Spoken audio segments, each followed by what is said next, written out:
नमस्ते। आप जानते हैं कि नलकूबर तथा मणिग्रीव ने श्री कृष्ण के सामने क्या स्तुति करी?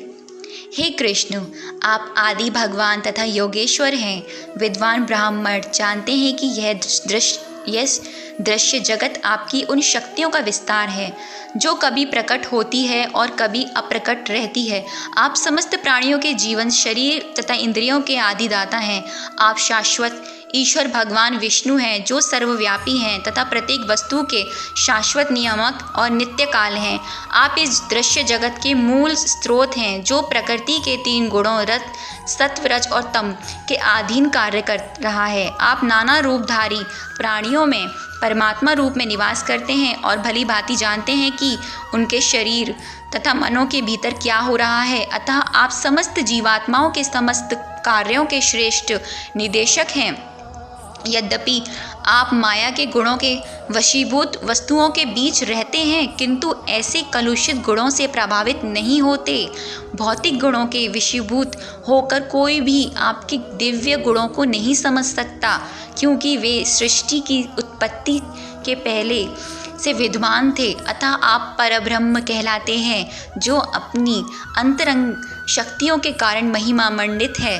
हे वासुदेव, हम आपके चरण कमलों में सादर नमस्कार करते हैं। इस संसार में आप अपने नाना अवतारों के द्वारा ही जाने जाते हैं। यदि आप विभिन्न शरीर धारण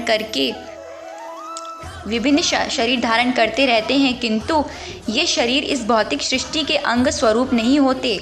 ये शरीर असीम ऐश्वर्य, बल, सौंदर्य, यश, गुणी तथा त्याग के दिव्य शक्तियों से पूरित रहते हैं। इस संसार में शरीर और शरीर से अंतर होता है।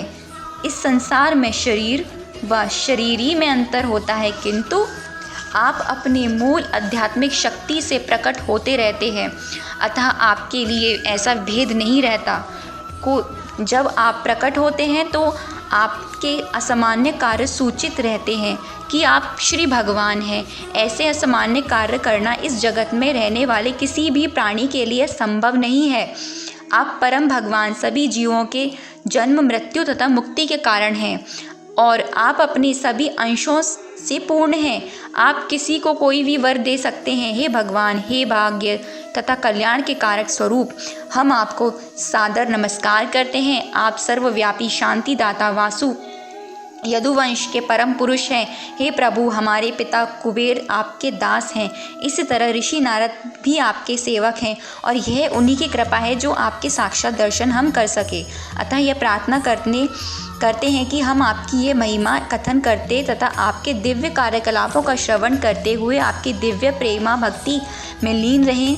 हमारे हाथ तथा अन्य अंग आपकी सेवा में रहें। हमारे मन आपके चरण कमलों में केंद्रित रहे। हमारे सिर आपके सर्वव्यापी विराट स्वरूप के समक्ष हमेशा नतमस्तक रहे। जब नलकूबर तथा मणिग्रीव ने अपनी स्तुति समाप्त कर ली तो गोकुलाधीश बाल कृष्ण, जो यशोदा द्वारा ओखुल से बंधे थे, हंसते हुए बोले कि यह मुझे पहले से ज्ञात था कि मेरे प्रिय भक्त नारद ने तुम दोनों को देवकुल के अद्वितीय सौंदर्य तथा ऐश्वर्य के कारण यह श्राप दिया था और तुम इस तरह से वृक्ष बन गए। उन्होंने तुम्हें नरक में जाने से बचाया है। ये सारी बातें मुझे पहले से ज्ञात है। तुम लोग भाग्यशाली हो कि उन्होंने न केवल तुम्हें शाप से मुक्त किया, अपितु यदि कोई बुद्धिजीव संयोगवश नारद जैसे साधु पुरुष तथा साक्षात दर्शन प्राप्त कर सकता है, जो सदैव गंभीर और सब पर दयालु रहते हैं, तो वह तुरंत ही मुक्त प्राप्त हो जाता है।